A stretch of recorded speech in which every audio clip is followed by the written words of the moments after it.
I just finished another chapter in Lord of the Rings. The chapter was called Farewell to Lórien. It's probably the last update I'm going to be able to give before the end of Christmas, and it's a fitting last chapter to read during this holiday season here because Galadriel turns into straight up Santa Claus. She comes down the river in this huge ass swan boat and she's like, "Hey you guys, want some gifts before you go?"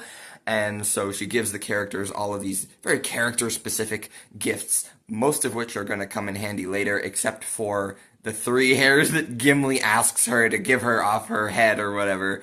The other ones we'll see come up later. But, yeah, speaking of Gimli, he has totally turned a new leaf when it comes to the elves. His prejudice is all gone, and he's become best buddies with Legolas.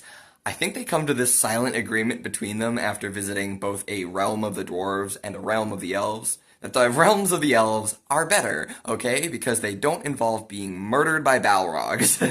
And so, the other thing, though, is that the Lothlorien still reminds everybody of death in the same way that Moria does, although not quite, because there's a sense of doom and creeping mortality that Tolkien does a fantastic job at conveying throughout this chapter. This idea that all the lands and realms of the elves are doomed, no matter what happens. Either Sauron is going to destroy them, or there's going to be this rotting that happens to them if Frodo destroys the ring, because the elven rings are tied to the fate of the One Ring. The elven rings protect the pristine nature and ancient aspects of the elven lands, so that's all gonna go away if Frodo does his accomplishment. And the elves don't pressure anyone into leaving. They're just like, you can stay and be doomed with us if you want to. But Aragorn's just like, oh, well, I don't know, I guess we're gonna fucking wander, I'm not really sure.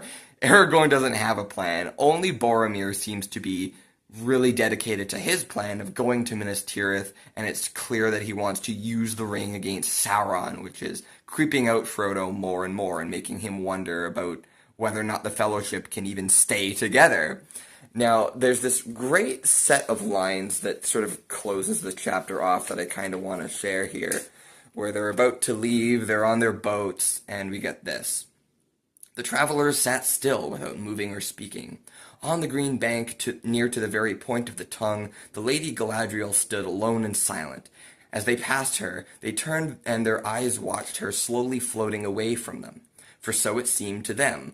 Lórien was slipping backward, like a bright ship masted with enchanted trees, sailing on to forgotten shores, while they sat helpless upon the margin of the grey and leafless world.